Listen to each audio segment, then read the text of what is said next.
Bismillah, alhamdulillah, wassalatu wassalamu ala rasulillah wa ala alihi wa sahbihi wa man wala ma ba'da. Allahumma rahmana bil Qur'anil azim waj'alhu lana imama wa nuran wa hudan wa rahmah. Allahumma dzakkirna mimma nusina wa 'allimna mimma jahilna warzuqna tilawatahu anna al-laili wa atrafan nahari waj'alhu lana hujjatan ya rabbal alamin. Rabbana shrah lana sudurana wa yassir lana umurana wahlul 'uqdatam min alsinatina yafqahu aqwalana.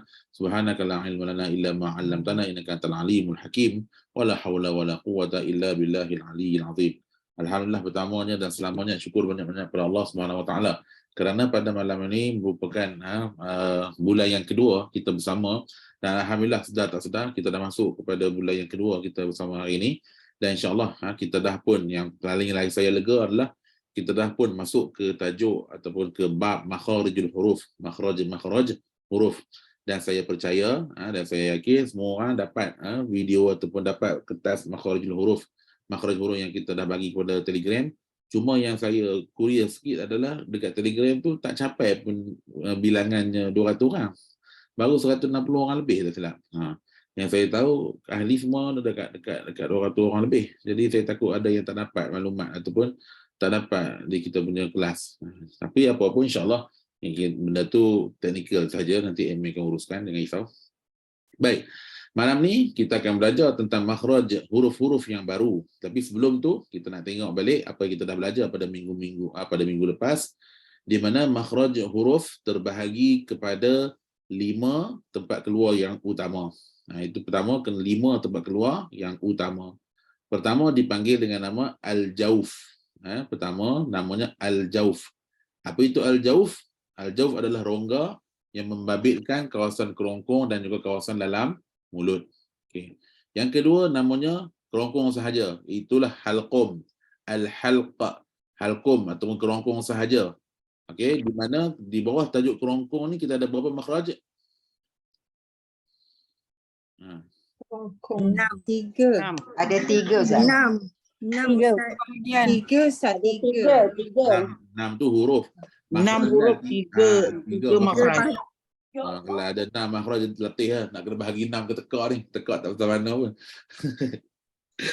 Ada 3 makhraj. Di mana setiap satu daripadanya terdapat 2 huruf. Jadi 2 kali 3 sama dengan 6. Okey. Baik. Pangkal kerongkong. Kerongkong paling dalam. Apa hurufnya? Hamzah dan ha simpul. Hamzah. Ha simpul. Okeylah, hamzah dan ha. Okey. Kerongkong tengah pula. Ain dan ha. Dengan ha. Bagus. Ain dan ha. Dan kerongkong apa hujung kerongkong pula kita ada Dan Wain dan sebab itulah bila kita belajar makhraj kita akan tahu bahawa huruf ha tak sama dengan huruf ha. Ha tempat dia lain, ha tempat dia lain. Bunyi mungkin dengar macam sama, tapi sebenarnya makhraj dia tak sama. Dan mungkin kadang-kadang bila kita tak bagi fokus betul-betul, kita boleh tukar dalam sebutan baca ngaji ni. Yang mana boleh mendatangkan makna yang perubahan kepada makna. Contoh, ni sebagai saya contoh. Contoh macam Al-Fatihah. Ayat pertama iaitu Alhamdulillah. Alhamdulillahi Rabbil Alamin. Mana? Pertama sekali buka-buka ada Alhamdu. Pakai ha yang injak suara tu, ha yang tengah kerongkong. Makna dia apa? Segala pujian bagi Allah. Alhamdu, hamd. Pujian bagi Allah Subhanahu Wa Taala. Baik. Kalaulah kita tak tahu ha tu yang mana satu, sebab kita tak pernah dengar, kita tak pernah baca pun ha macam mana. Yang kita dengar orang baca Alhamdulillah, Alhamdulillah, Alhamdulillah. So kita pun beranggapan bahawa ha tu adalah ha yang tadilah ha simpul. Ha simpul yang dalam pangkal kerongkong. Jadi macam mana agaknya? Apa yang akan berlaku? Orang akan baca Alhamdulillah, Alhamdulillah. Ejaan kita pun dua-dua heja H, betul tak? Kita heja H juga. Ha simpul pun kita heja dengan H, ha tak simpul pun kita heja dengan H. Jadi mana satu yang betul? Faham tak? Kalau orang tu baca ha tu dengan ha simpul, alhamdu, maknanya hamdu ni kalau dalam bahasa Arab hamd ni maksudnya kering, kontang. Hamd. Kontang, kering, gersang, tu maksud hamd. Sebab dalam Quran cerita wa taral arda hamidah. kamu akan lihat tanah yang gersang, kering, kontang, tak berair. Lalu Allah Ta'ala turunkan air, lalu hiduplah tumbuh-tumbuhan. So takkanlah kita nak baca Alhamdulillah, segala gersang bagi Allah Ta'ala. Mustahil lah, ya? Jadi makna dia berubah. Maka sekarang ni pentingnya makhraj huruf untuk menentukan penentuan huruf supaya disebut dengan tepat dan betul. Jadi kat situ kita tahu, oh rupanya bila kita tengok bila Quran, ha ni apa yang mula Fatihah ni adalah ha yang diinjap suara, bukan ha simpul, bukan ha simpul. Okey, baik, settle masalah kita ataupun settle apa yang kita dah belajar pada hari itu, dan insya-Allah malam ni kita nak masuk ke makhraj yang ketiga. Kita nak masuk ke makhraj yang ketiga. Okey, semua dah ready ya? Okay, kalau semua dah ready, dah macam mana saya nak buat? Okey. Dengar tak suara saya? Okey, baik. Semua dengar terima kasih. Baik, makhraj yang ketiga adalah makhraj al-lisan. Al-lisan, lisan. Apa itu lisan? Lisan ni lidah. Nampak lidah? Makhraj lidah. Di bawah tajuk makhraj lidah, kita ada 10 makhraj. Tadi al-jaw satu je. Campur 3. 3 tu kat mana? 3 tu bawah halqum tu ada 3, dah 4. Sekarang ni kita nak masuk makhraj lidah, ada 10. So dah campur, kalau campur nanti dah jadi 14. Kita nak tengok satu persatu daripada makhraj lidah ni. Tengok tak kat mana kita boleh belajar. Sampai pukul 10 kita berhenti. Tengok berasap tak kat mana. Tak kat mana kita boleh kita perempuan semua boleh adapt hari ni. Okey, baik. Makhraj lidah yang pertama adalah huruf qaf. Makhraj lidah yang pertama adalah huruf qaf. Baik. Macam mana kita nak buat lidah kita? Nak keluar huruf qaf ni macam mana? Tengok apa dia kata. Pangkal lidah bersama lelangit berdaging. Ataupun Arab dia kata apa? Aqsal lisani ma'al hanakil lahami. Baik, dalam lelangit kita ni, kalau siapa yang tak pernah pegang lelangit, siapa tak pernah pegang? Siapa tak pernah pegang lelangit sendiri? Semua orang pernah kan? Mestilah pernah kan pegang lelangit sendiri. Baik. Lelangit kita ni, lelangit belah depan tu, yang depan lah, adalah kita panggil lelangit bertulang. Sebab apa? Dia kerah. Tak, kita boleh ketuk dia, tok, kita ketuk. Tapi kalau kita ke belakang lagi jari kita, ke dalam lagi, so kita akan rasa bahawa kawasan tu ada satu kawasan lelangit juga. Tapi dia dah lembut. Dia macam mana tu? Dia macam kita punya tapak tangan ni. Dia boleh nyut je. Nyut. Dia lembut macam kita punya tapak tangan ni. Belakang dalam tu. Sekarang tu asal dah sentuh. Nanti kan termuntah pula nanti kan. Sebab dia dah dalam sana tu. Nanti bila dah cuci tangan elok, basuh bersih-bersih, cuba sentuh. Kalau tak gelilah. Jangan masuk badan lagi, dalam lagi dah sentuh dengan lidah tu nanti termuntah pula. Sebelum tu, kita ada satu kawasan lelangit lembut. Okey. Apa kita nak buat sekarang? Kita punya lidah belakang tu, lidah belakang tu angkat. Angkat bagi sentuh dengan kawasan lelangit berdaging tersebut. Angkat sampai menyentuh. Cuba semua orang buat. Kalau kita buat, contoh kalau semua orang nampak saya, kalau nampak muka saya akan buat nampak tak? Tak tahu dah. Gambar ni macam tak apa clear. Sekejap, saya cuci sikit punya skrin ni. Clear sikit tak? Sebab saya punya okey. Tak apa, kalau nak puas hati lagi saya tambah satu lagi. Nampak tak ni? Nampak? Okey dah. Kalau geli jangan tengok Okey. Lelangit belakang, lidah pangkal lidah, angkat sampai sentuh.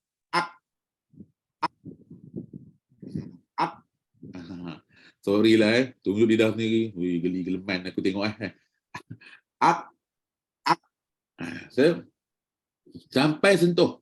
Sampai sentuh dan tak ada bunyi macam angin bocor, tak ada. Jangan ada bocor. Sebab apa? Sebab kalau kita tengok kat sini, dia sentuh habis. Dia sentuh sampai habis. Angkat semua lidah ni rapat terus.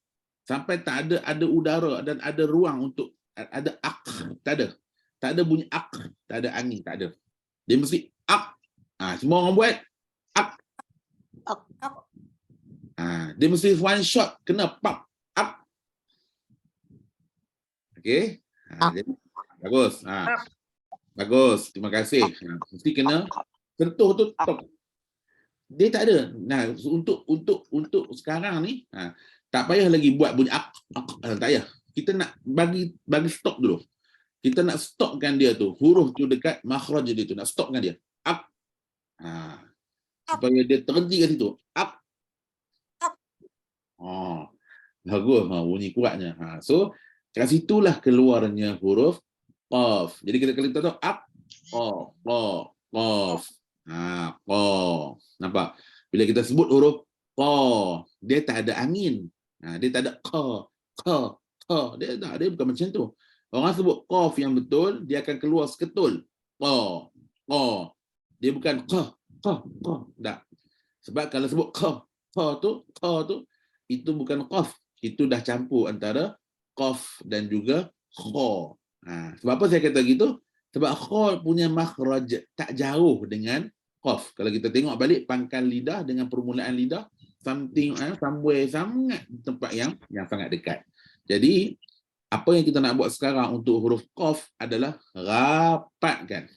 Kena rapat sampai tidak ada ruang untuk bocor angin. Tak ada tak nak. Jangan tolonglah dengan bunyi benda tu.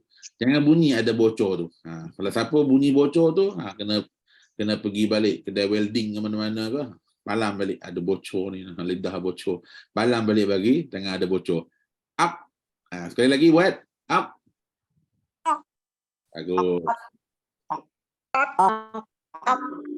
Bagus. Terima kasih.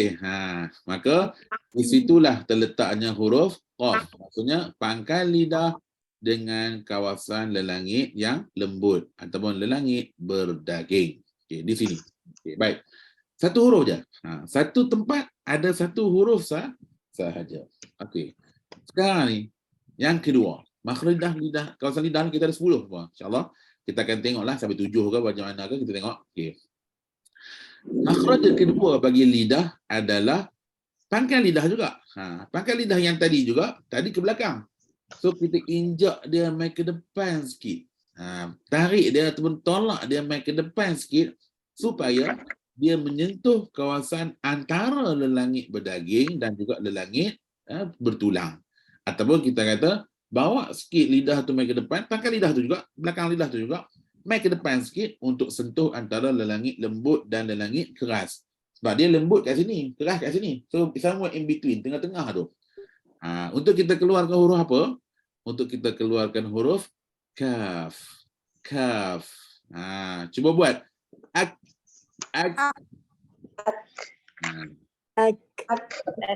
Tak apa, bunyi pun tak apalah. Ak.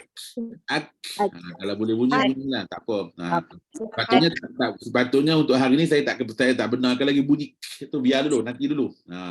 Tapi kalau kata dah terlepas dah macam mana kan? Lepas dah. Tapi sepatutnya bunyi dia ak. Nampak? Beza tak dengan ak. Nampak? Tadi qaf belakang lagi kan? Cuba buat berulang kali antara qaf dengan kaf. Nampak tak? Kita punya lidah tergerak depan orang.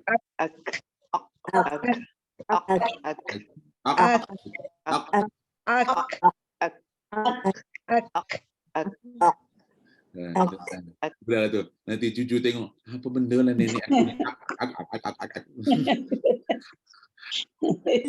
Nenek aku lapak agak-agak ke apa ni.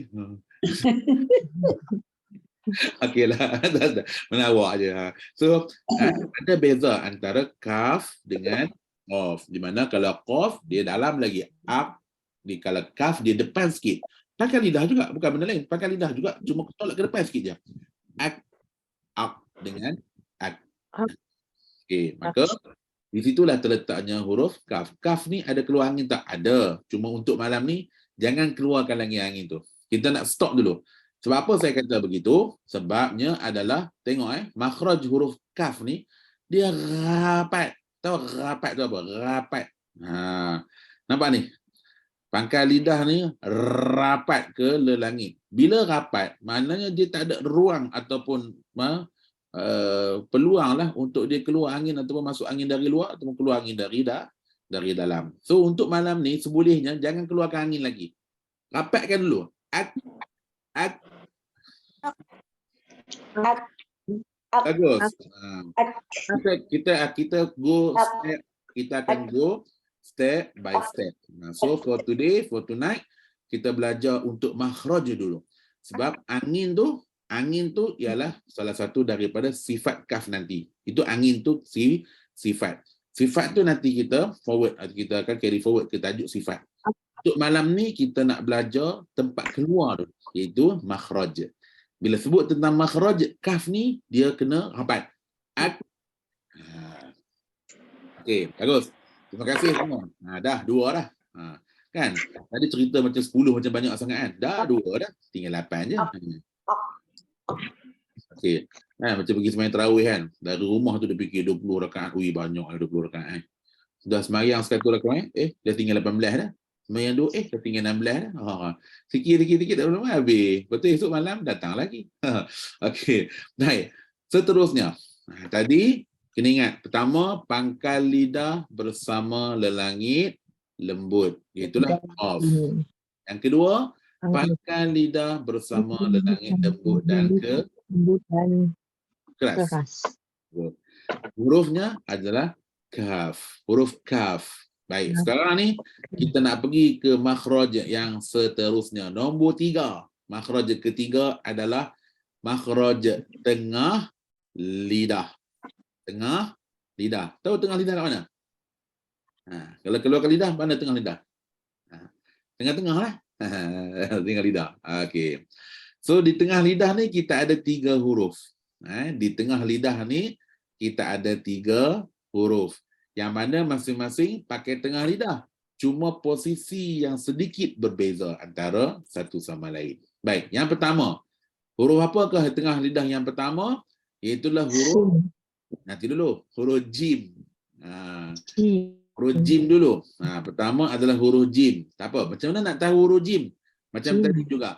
Rapatkan tengah lidah ke lelangit. Okay, first thing is, tengok macam mana dia gambar dia. Rapatkan tengah lidah ke langit, kemudian tarik. Tak nak. Saya tak nak bunyi aj. Tak nak bunyi angin. Kalau siapa bunyi angin tu lidah dia bocor. Ada siapa buat aj. Siapa buat bunyi aj tu, dia punya lidah dia bocor. Kena pergi tampal. Yang tu kalau itu beri angin banyak sangat tu. Itu bah kalau Penang tu Penang yellow bus punya geng tu. Rapid bus punya. Tu huruf jim nak buat macam mana tak nak bunyi benda tu, lidah kena rapat ke langit. Rapat. Cuba rapatkan. Boleh nampak? Boleh tengok. Semua orang boleh tengok lidah tadi. Sebab dia pakai tengah lidah.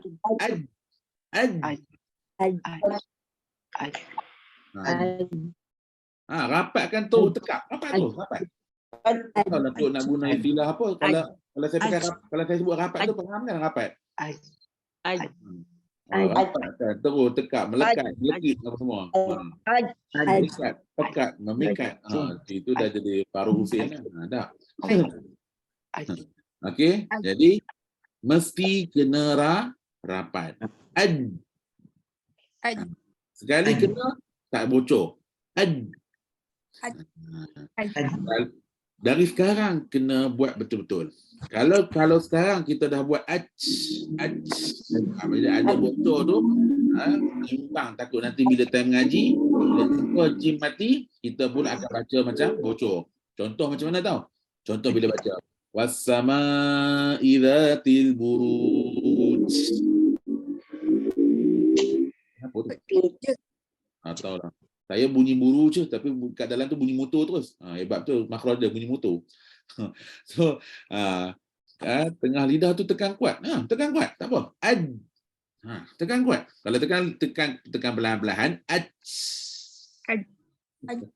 Tekan kuat.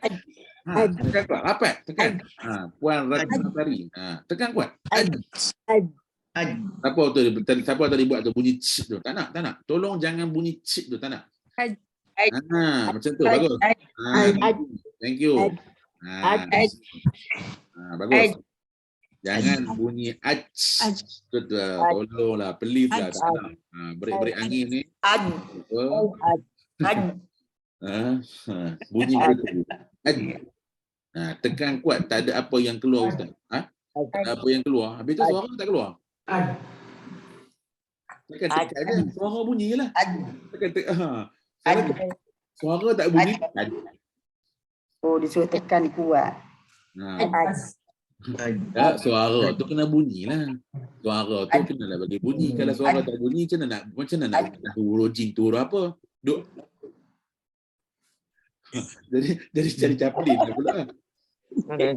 Suara keluarkan suara tu. Ad. Apa? Memang okey. Semua orang tahu huruf jim ni dia ada qalqalah. Dah terbiasa qalqalah. Jadi qalqalah tu, okey, apa makna qalqalah? Siapa tahu qalqalah tu makna dia apa? Lantunan. Okey, kalau saya ada dekat tangan saya ni ada sebuah bola, contoh bola. Macam mana saya nak baling bola tu supaya bola tu melantun balik mai kat saya? Dinding. Bawah. Maknanya saya kena baling bola tu dekat Bawah. Dinding. kat bawah. Baling kat dinding lah, baling lantai lah. Baling kat dinding supaya bola tu patah balik mai dekat saya. Saya kena baling kat dinding. Cuma kalau saya baling bola tu pergi ke padang. Memang tak ambil bola tu. Okey, so fungsi dinding tu sebagai apa? Alam penahan. Menyekat bola tu daripada pergi jauh. Fungsi dinding tu sekat. Jadi lidah kita tu dengan langit tu kita kena rapat kan? Kalau bola tu rapat. Barulah huruf tu boleh melantun.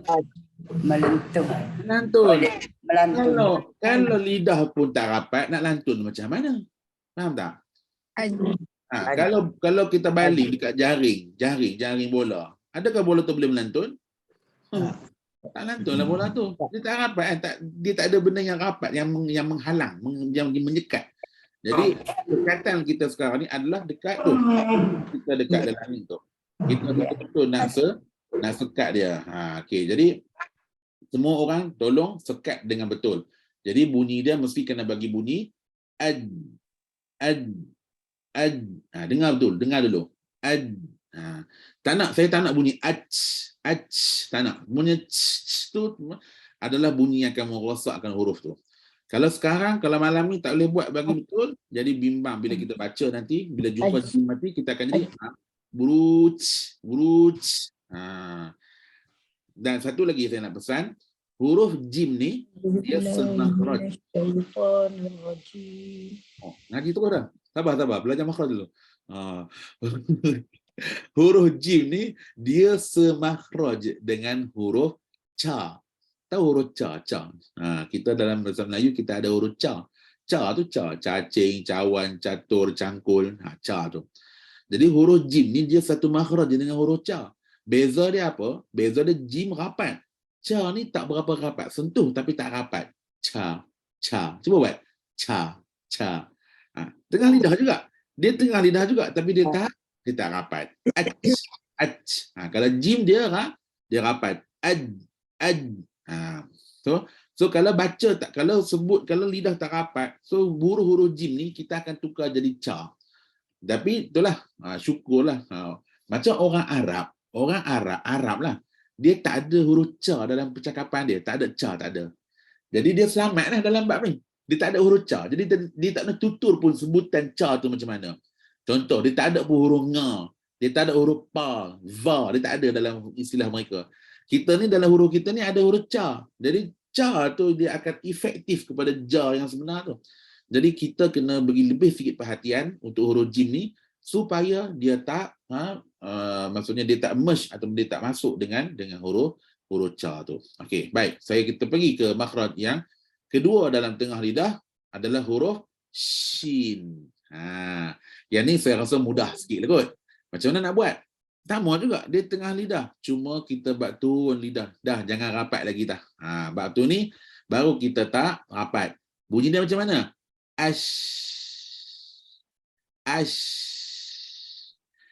Cuba buat semua orang. Ash. Ash. Boleh ada. Kalau ni insya-Allah kemah. InsyaAllah saya percayalah. Huruf Shin ni ramai orang pandai lah. Paling pandai nak syahadat ke orang. Shut up. Nak diam ke orang juga pandai. Tu pakai huruf Shin tu. Ash. Tu huruf Shin pun sebenarnya adalah datang daripada tengah lidah. Cuma dia dah tak rapat macam jim tadi. So tengok, dia ada 3 huruf yang dekat-dekat tu. Huruf jim, huruf cha tadi dengan huruf shin. Jim, shin dengan cha tadi tu. So cha tu sama in between antara jim dengan shin ni. Dia duduk tengah-tengah antara shin dengan jim. Jadi kalau tak betul-betul sebut, tak betul-betul letak, so memang akan bertukar jadi daripada jim jadi huruf cha. Nak lagi malang, tukar jadi sha terus. Lepas tu, okey, kalau daripada awal, siapa yang ikut kelas saya ni, kalau dengar saya sebut makhraj, ada tak saya sebut makhraj? Ada tak orang selalu sebut makhraj? Makhraj huruf itu, makhraj. Cuba tengok kat buku, dia tulis apa? Makhraj ke makhraj? Cuba tengok, dia tulis apa ni? Mim, kha, ra. Jim kan? Makhraj. Eja Melayu pun MAKHRAJ. Tak eja dengan SH pun makhraj. Tapi itulah, kalau nak mengajar orang esok-esok ni, saya tahu dalam ramai-ramai ni, mungkin ada datang nak belajar untuk nak mengajar orang. Saya appreciate sangat siapa yang nak mengajar orang esok-esok ni. Dan saya alu-alukan, tolonglah sampai ke ilmu ni. Mungkin saya tak mampu nak attach semua. Saya tak mampu nak catch semua, nak catch up semua. So saya harap siapa yang datang belajar di sini ni, suatu hari nanti dia pula boleh mengajar orang pula. Baik. Benda pertama sekali, yang paling cynical sekali ni dekat makhraj ni. Kalau buka mulut nak cerita pasal makhraj, silap-silap anak murid tegur. Ustazah dari tadi dia sebut makhraj. Bukan huruf tu jim ke? Kenapa dia sebut makhraj? Kalau dapat macam tu silap-silap tutup kedai. Tutup buku tak apa, anak murid lagi pandai dari untuk guru pergi balik. So kena betulkan sebutan makhraj, bukan makhraj tapi makhraj, bukan huruf shin tapi huruf jim. Dia tertukarlah jadi jim dengan shin tu sebab apa? Sebab makhraj yang berhampiran dekat. Satu terapat lidah, satu lagi sebab turun lidah sedikit daripada kawasan langit tadi. Baik, yang ketiga, makhraj tengah lidah juga tapi turunkan lagi lidah, rendah sikit lagi, cuma lidah tu naik lagi, cuma tak sentuh dengan hula langit. Iaitulah untuk makhraj huruf ya, ya. Ya ni bukan ya mad. Yang kita belajar dekat al-jauf tu adalah ya huruf mad. Yang ini bukan ya mad. Yang ni ya yang bunyi huruf ya tu lah. Ya, yu, yang ya boleh mati tu. Ya lin. Dipanggil ya lin. Baik, so sekarang ni 3 huruf yang mewakili kawasan tengah lidah. Tengok dia buat balik dalam gambar ni, kalau siapa boleh buka muka surat apa ni 46. Di muka surat 46 ni tuan-tuan dan puan-puan boleh tengok macam mana dia susun balik. Pertama kita ada jim. Tengok jim dia mesti kena rapat lidah ke langit. Kemudian turunkan sikit lidah tu. Terus sikit je, bukan banyak pun. Untuk kita keluarkan huruf shin. Shin. Kemudian turun lagi lidah untuk kita keluarkan seterusnya huruf ya. Saya rasa semua boleh sebut huruf ya. Ada ke kat sini tak boleh sebut huruf ya ada? Oh, saya tak boleh sebut huruf ya. Kena sebut huruf ya jadi ya, ja. Saya rasa tak ada kot. Tak ada kot orang sebut huruf ya tak boleh. Sebab daripada kecil kot apa-apa orang panggil ya saya ya. Semua insya-Allah semua orang sebut huruf ya lah, sebab sama aja huruf ya di sini sama aja macam huruf di alfabet dengan ya ya itu sama sahaja. Okey, semua okey boleh sekarang ni boleh terus. Saya nak berkenalan lah juga dengan beberapa orang kat sini. Tak berkenalan padahal tengok dia 3 orang dah kenal dah. Renyih ada tadi. Tahu renyih tu apa? Kalau orang Kelantan kata sengih hari tadi. Saya pun kadang-kadang tak tahu. Yang sengih, renyih lebih-lebih ni dia faham ke tidak? Dan sekali tengok Allah profile picture ke patut duduk pergi dari tadi. Tak buka kamera pun. Okey, baik. Rupanya salah orang. Okey, baik. So, kita dah ambil tiga makhraj daripada lidah. Sekali lagi kita ulang. Pertama, pangkal lidah bersama lelangit berdaging atau lelangit lembut. Iaitulah hurufnya adalah qaf. Kedua, pangkal lidah bersama dengan lelangit lembut dan lelangit keras. Iaitulah huruf kaf. Yang ketiga, tengah lidah. Tengah lidah pula ada 3 huruf yang mana tiga-tiga mewakili posisi yang berbeza. Walaupun tengah lidah. Pertama, tengah lidah rapat ke lelangit. Huruf apa? Jim. Bagus. Kemudian, tengah lidah berturun sikit. Keluarkan huruf apa? Shin. Dan yang ketiga, tengah lidah turun bawah sikit lagi untuk kita keluarkan huruf. Ya. Ya. Betul. Terima kasih. Pakai ya. Betul. Okey, banyak lagi masa, banyak lagi huruf nak belajar. Setakat ni boleh follow. Ada yang siapa-siapa yang dah Allah. InsyaAllah Ustaz. Satu kita nak pesan. Nak datang belajar kelas saya ni, dia tak boleh pakai tudung warna putih. Ya, dia saja. Kenapa Ustaz? Dia orang balawak. So, kalau pakai tudung warna putih, tiba-tiba nampak merah keluar. Darah telinga. Dia kena pakai tudung warna hitam supaya tak nampak dia tengok telinga berdarah. Tu tak ada lah, tu melawak je. Tu simbolik je tu. Tak ada lah. Kita taklah sekejam itu nak buat orang berdarah telinga kan. Kita nak semua belajar bagi faham. Okey, baik. Kita akan teruskan dengan huruf ataupun makhraj yang keempat bagi tengah lidah. Yang ni dia agak sedikit susah, tapi tak apa. Kita orang utara kata kita hemoy dia. Tu hemoy. Orang Kelantan tak faham. Hemoy pula apa benda ni? Hemoy ni kita cuba untuk nak bagi faham dia. Baik. Kita ada lidah, So, kita lidah lah. Semua kita sebut lidah. Lidah kita sekarang ni untuk makhraj keempat ni apa kita nak buat? Kita nak angkat semua lidah kita biar sentuh. Tengok sini Tengok muka surat yang ke 47. Masuk 47 dulu. Tengok 47 dulu. Nampak gambar belah kanan ni adalah lidah. Ni gambar belah kanan ni nampak gambar merah ni, itulah kawasan lidah. Yang mana lidah ni dia dilukis ataupun diwarnai dengan warna hijau dan kuning. Hijau dengan kuning. Bukan dia ada kedah hijau kuning ni dia tak asingkan warna ni. Baik, gambar belah kiri ni pula adalah gambar gigi atas. Gigi kawasan atas. Apa maksud dia ni? Maksud dia adalah nak angkat lidah ni supaya yang hijau ni sentuh hijau belah ni dan yang hijau ni pula sentuh hijau belah sini. Yang kuning ni pula sentuh kawasan kuning ni. Namun kenapa ada beza hijau dan kuning kalau dah semua sentuh? Yang hijau ni sentuh dengan tekanan. Sentuh kuat maksudnya.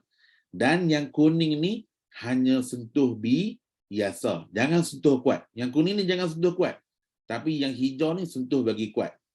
Okay, sekarang ni kita nak buat dulu. Boleh tak? Okey. Saya nak dekatkan sikit laptop saya. Baik.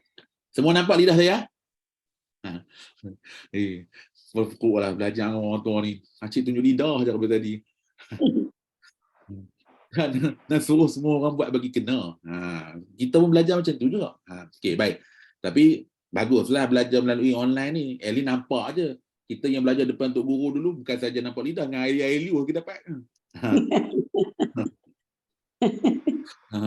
Orang utara kata ayat liok. Ayat liok kat aku pergilah. Okey. Nampak lidah kita ni satu kebolehan yang ada pada lidah kita ni adalah boleh menguncup, boleh mengembang. Betul tak? Ada tak lidah orang yang ada tak kat sini lidah dia, lidah saya boleh menguncup je. Tak boleh mengembang sampai ke sudah tak mengembang. InsyaAllah tak ada lah aku. Okey. Nampak Ni lidah. Tengok sekarang ni pertama saya nak sentuh lidah saya dekat gusi atas dulu. Nampak? Suluh Ustaz, suluh. Suluh. Mana saya punya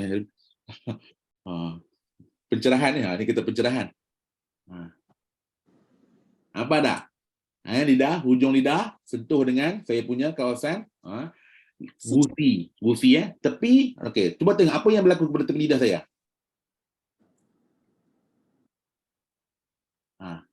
Apa yang berlaku pada tepi lidah? Nampak tak? Tepi lidah jadi apa? Tepi tak Yang terbuka, ada rongga. Bagus. Bagus. Nah, bagi tahu sekarang ni lidah saya belum mengembang, betul tak? Lidah saya belum mengembang.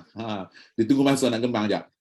Sekarang ni baru tengok macam mana proses dia mengembang. Sentuh dulu. Kemudian Dot. Dot dikembangkan. Sentuh. Lidah sentuh kelilingnya. nampak? Nampak tak macam mana nak kembang tu? Nampak. Nampak. Sorry lah Memang aku lebih rela pergi makan nasi daripada belajar tajwid ni. Injak jantung pula Ustaz. Ni lebih-lebih ni sampai ke peti suara, nampak ni. Nampak? Kita kena kembangkan lidah kita tu biar tepi lidah semua ni sentuh dengan tepi gigi. Kanan dan kiri, sentuh semua. Tak apa, untuk malam ni saya nak semua orang sentuh semua dulu. Mungkin ada orang kata, bukan dulu masa kita belajar kanan saja ke? Bukan masa kita belajar dulu kiri saja ke? Tak apa. Siapa kanan ataupun kiri, untuk malam ni saya nak semua orang sentuh je dulu. Kanan dan kiri. Buat macam saya buat.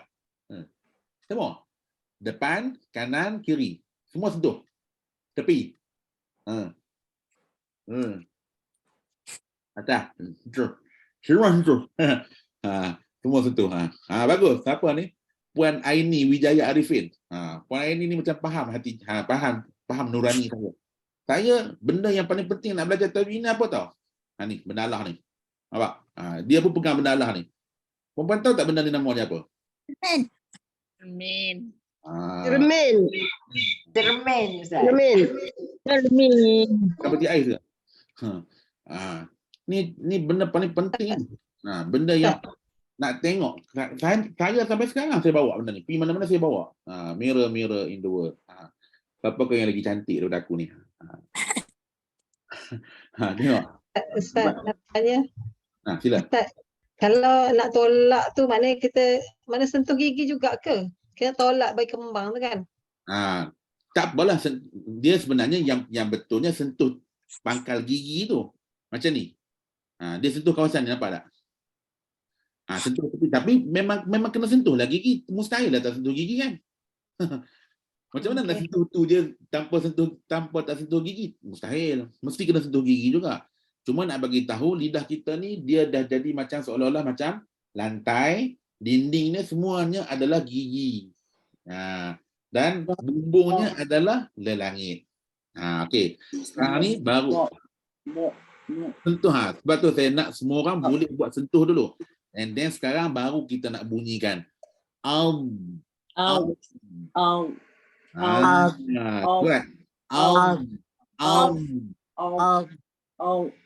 Tak nak muncul.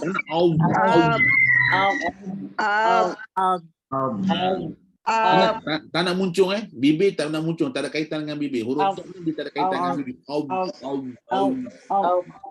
Ada bulu-bulu lidah.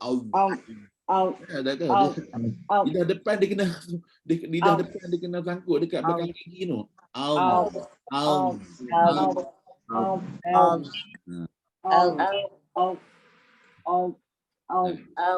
Buat semua orang buat. Dalam toilet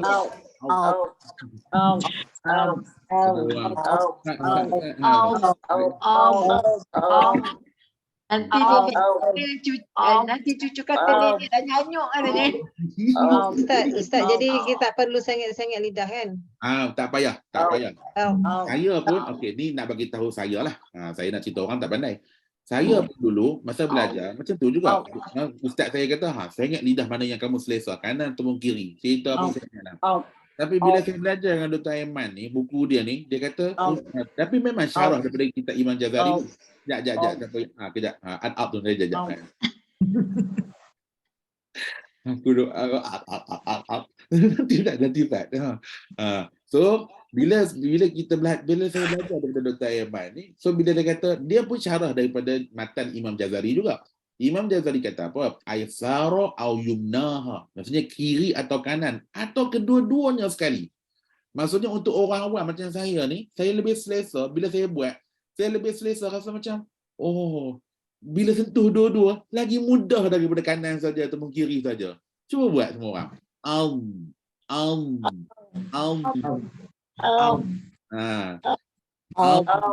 Aum. Nampak? Bunyi huruf dha ni sangatlah lembut. Bunyi dia aum. Dia tak benduk betul aum sampai kalau dulu sampai terang-terang kat kepala. Aum. Kata sampai kepala bergerak ni kenapa ni? Bila imam baca kan, ghairil maghdubi alaihim waladhdallin. Tak ada sampai terangkat-terangkat kepala, mau terantuk orang. Biasa saja lidah depan tu tekan gigi depan ke? Okey. Lidah depan hanya letak je, jangan tekan. Lidah depan jangan tekan, dia hanya sentuh je. Yang tekan adalah kiri kanan. Sebab apa? Sebab apa jangan tekan? Sebab kalau lidah depan tu tekan kuat, nanti dia jadi qalqalah. Dulu sampai sengit-sengit kepala. Kata patutlah habis pakai jadi sengit-sengit. Sebab nak belajar huruf dia sampai sengit-sengit kepala. Mana ada makhraj kepala? Makhraj mulut je. Okey. Jadi bila kita baca balik, patutlah sampai kenyit-kenyit mata. Betul, semua ni betul. Saya tak nafi. Saya ni dulu tak boleh gerak telinga. Sejak belajar makhraj dululah sampai boleh gerak telinga. Kata, magic aku. Nampak tak? Tapi boleh gerak telinga. Punyalah nak pelekoh tu pelekoh. Orang tahu tak boleh pelekoh tu.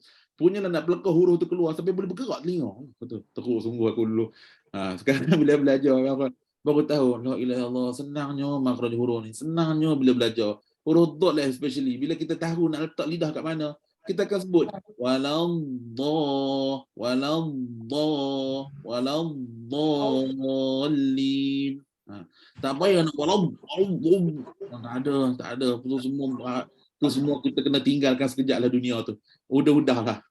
Dah berpindahlah kepada makhraj yang sebenar.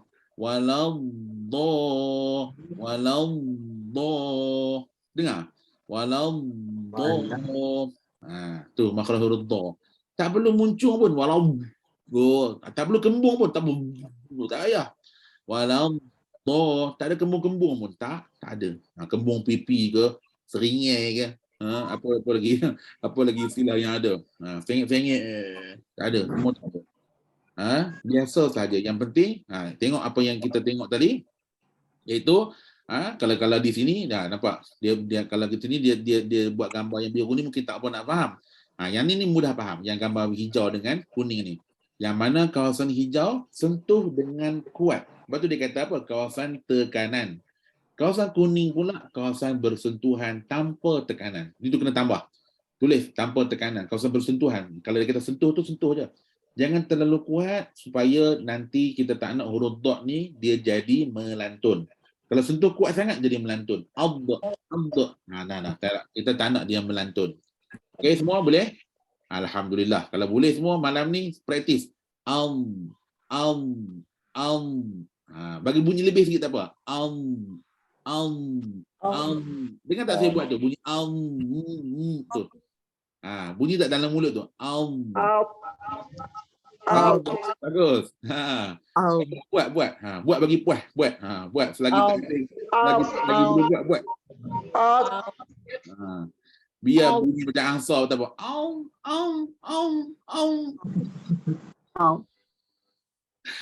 Mana tadi belajar? Buka je mikrofon bunyi angsa. Angsa lebih faham makhrajnya. Boleh Okey, saya nak pergi ke huruf yang seterusnya. So, makhraj yang keempat adalah tepi lidah. Kita panggil makhraj tepi lidah. Itulah untuk huruf dod sahaja. Dod sahaja yang pakai benda ni. Huruf lain tak campur dengan huruf dod. Okey. Baik. Makhraj yang kelima. Yang ni senanglah kot. Yang ni insya-Allah semua orang pasti boleh buat saja. Tapi kalau kata ada yang tak boleh buat macam mana ustaz? Tak apalah. Kita latihlah supaya dia boleh buat juga. Mungkin ada, kita tak tahu. Dalam 1000 tu mesti ada seorang yang tak boleh buat. Huruf apa yang kelima ni? Ustaz, tadi ada soalan. Ada soalan tadi dekat chat. Sekejap saya patah balik. Saya sejak saya upgrade saya punya Zoom ni, ada qalqalah tak ustaz? Huruf apa tu? Huruf dot ke? Huruf dot cannot, never ada qalqalah. Sebab tu saya kata tadi, hujung lidah jangan tekan terlalu kuat. Kalau tekan kuat hujung lidah, boleh jadi qalqalah. Jangan tekan kuat, letak aja. Jangan kuat. Contoh macam fadlih, hamma, tak ada ad, tak ada. Kita tak nak. Seboleh-bolehnya kita tak mau bunyikan qalqalah di di huruf dot. Ya, saya tak nampak. Okey. Apa lagi soalan? Okey, tak ada dah. Ada qalqalah tak Ustaz? Tak ada. Okay, thank you so much. Baik, kita nak pergi ke huruf ataupun makhraj yang kelima. Makhraj yang kelima ni dipanggil apa? Ada soalan? Makhraj yang kelima ni adalah full kawasan depan lidah. Semua kawasan depan lidah menyentuh kawasan gusi ataupun kawasan hujung halqum hujung lelangit. Kedua-kedua belah tepi lidah ni hingga ke hujung lidah lah. Daripada kedua-kedua belah ialah kira most hujung lidah lah. Cerita dia macam ni. Senang macam ni. Tengok muka surat yang ke 48. Nak senang faham. Hujung lidah dengan tepi lidah tu kira most of hujung lidah lah. Daripada depan sampai ke tepi belah kanan dan kiri. Nak sentuh di mana? Nak sentuh di gusi tu jugalah. Tempat dot tadi juga sama macam tempat dot juga, tapi kali ni kita bukan nak keluarkan huruf dot. Sebab kita nak sentuh hujung lidah sahaja untuk kita masing-masing keluarkan huruf lam. Boleh buat kot. Senang ni paling senang lah. Ada tak orang tulis huruf lam? Nampak tak? Kita punya tu.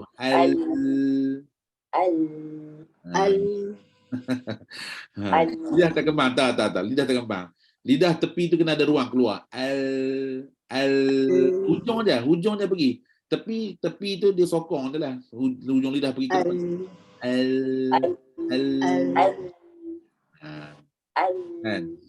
Hujung lidah sahaja yang pergi ke kawasan gusi. Okey.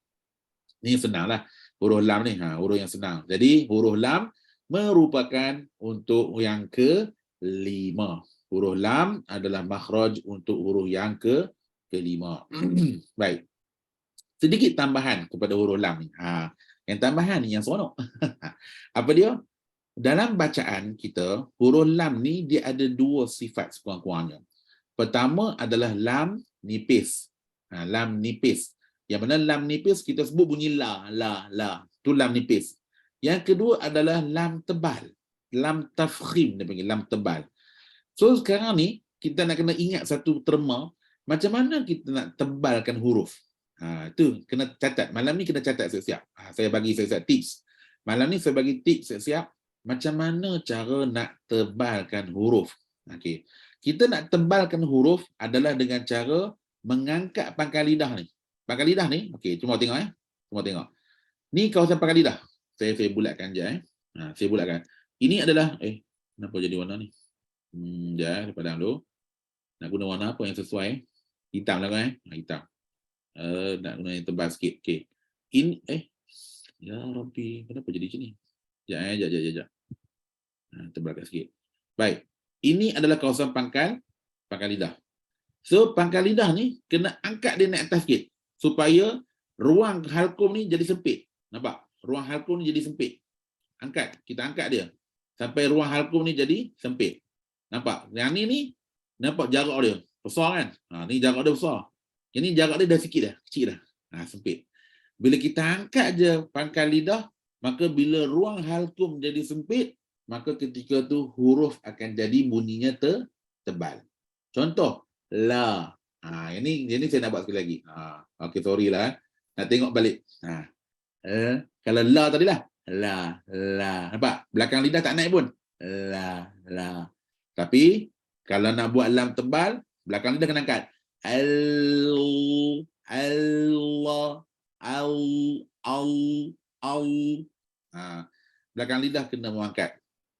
Lidah tak kembang. Lidah tak kembang kalau sebut lam yang nipis. Bila nak sebut lam tebal, lidah kena kembang. Sebab apa lidah nak kembang? Nak angkat. kita nak angkat lidah belakang tu naik atas. Bila kita nak angkat lidah belakang tu naik atas, dia jadi, nampak lidah saya mula-mula al nipis. Tapi bila kita nak bila kita nak tebalkan huruf lam tu, maka lidah belakang kena angkat. Macam mana nak angkat? Ya. Suluh. Aku dulu. Aduh ya Allah. Duduk. Nampak sama macam tadi juga. Allah.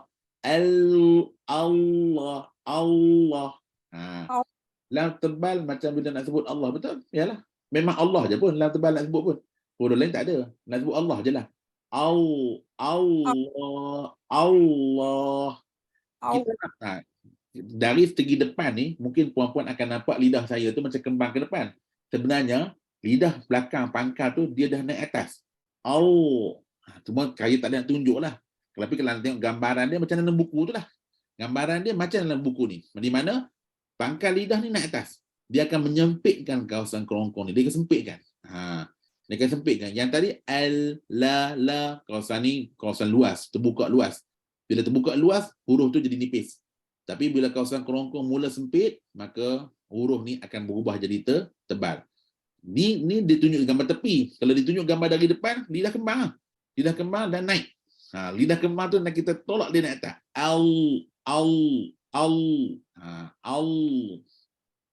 Cuba buat. Allah.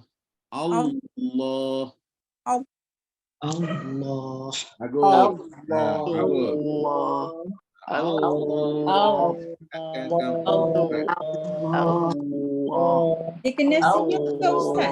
Tak payah. Senyum tak Ustaz? Tak payah. Saya senyum. Tak payah senyum. Apa senyum pun harus sikit. Allah selamatkan kamu. Cepat.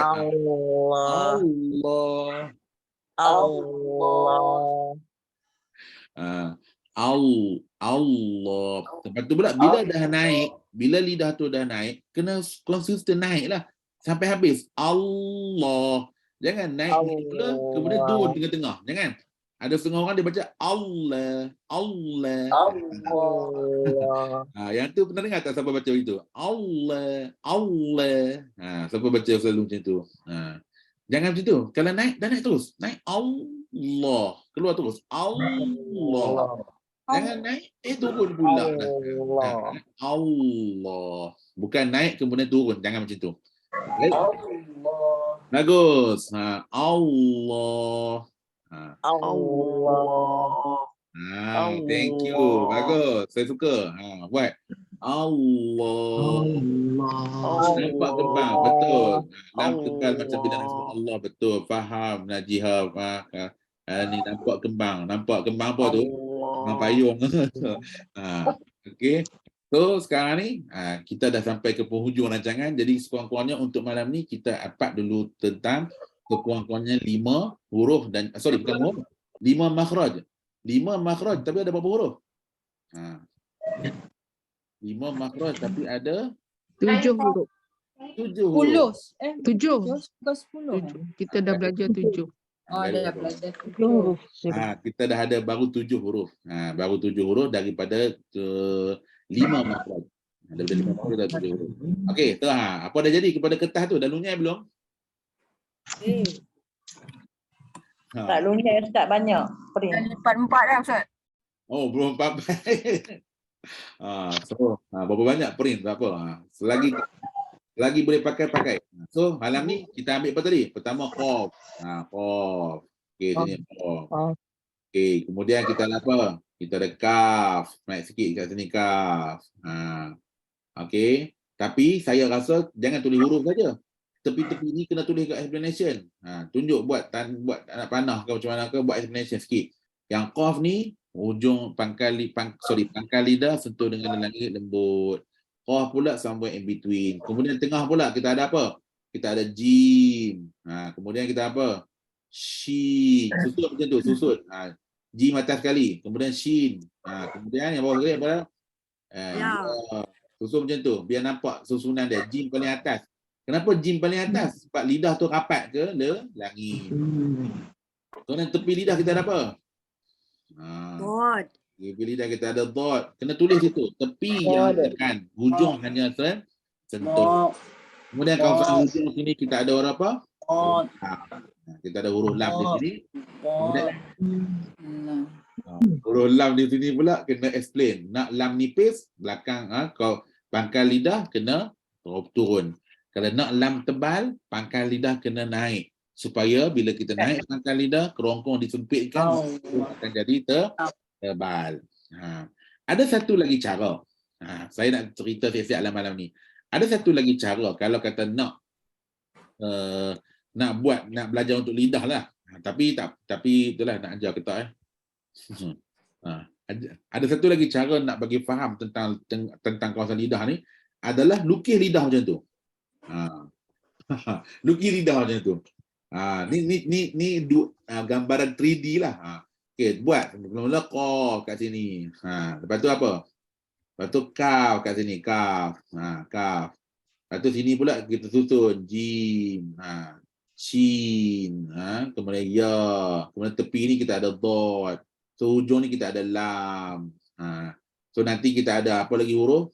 Maksudnya tambahlah, tambah aja lah lepas tu nanti. Ni adalah satu cara lagi nak tunjuk macam mana setiap huruf tu berfungsi dengan kawasan masing-masing.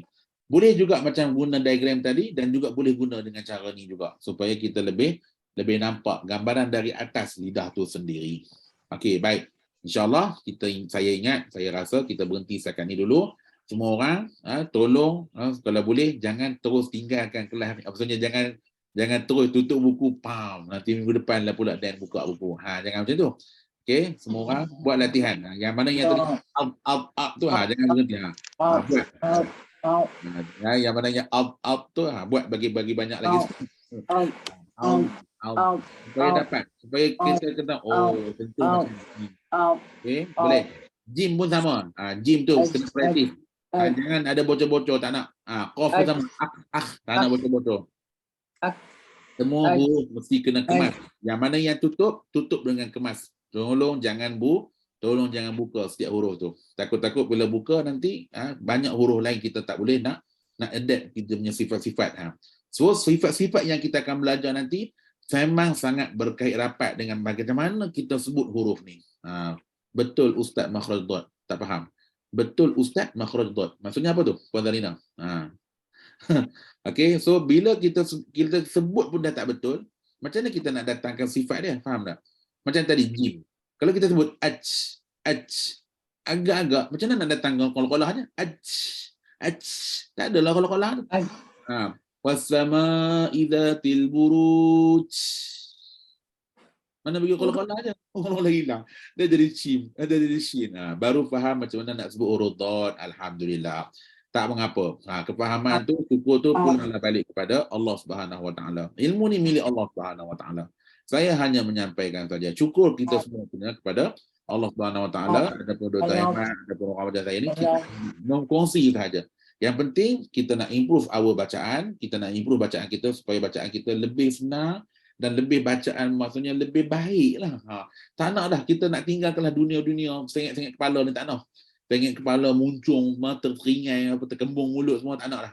Semua tu nanti terlambat laun akan menyebabkan kita jadi bosan nak mengaji. Susah. Bila kita susah nak mengaji, kita akan jadi fed up, tak nak mengaji. Susah. Kita nak mengaji dengan baik, nak mengaji dengan tenang, supaya kita semua dipahala oleh Allah SWT. Jadi saya rasa cukuplah dekat ni dulu. Tak apa, nanti sambung sambung up tu. InsyaAllah. Bismillahirrahmanirrahim. Alhamdulillahirabbil alamin wassalatu wassalamu ala asyrafil anbiya wal mursalin wa ala alihi wa sahbihi ajma'in. Allahumma ja'al ma'ana hadza jam'a marhuma wa tafarraqna min ba'dihi tafarruqan ma'suma wa la taj'al lahumma fina wa la ma yattabi'una syaqiyan wa la matrudan wa la mahruma. Rabbana atina fid dunya hasanah fil akhirati hasanah wa qina adzabannar. Subhana rabbika rabbil izzati amma yasifun wa salamun alal mursalin walhamdulillahirabbil alamin. Terima kasih banyak-banyak. Kalau siapa rasa saya ni agak laju tu bagi tahu Terima kasih Ustaz. Terima kasih Ustaz. Terima kasih Ustaz. Laju tapi jelas. Alhamdulillah. Tak tahu lah, tak sabar nak keluar kan. Bolehlah keluar lah. Waalaikumsalam warahmatullahi wabarakatuh. Jumpa lagi. Terima kasih. Waalaikumsalam warahmatullahi wabarakatuh. Baik. Jazakallah Ustaz.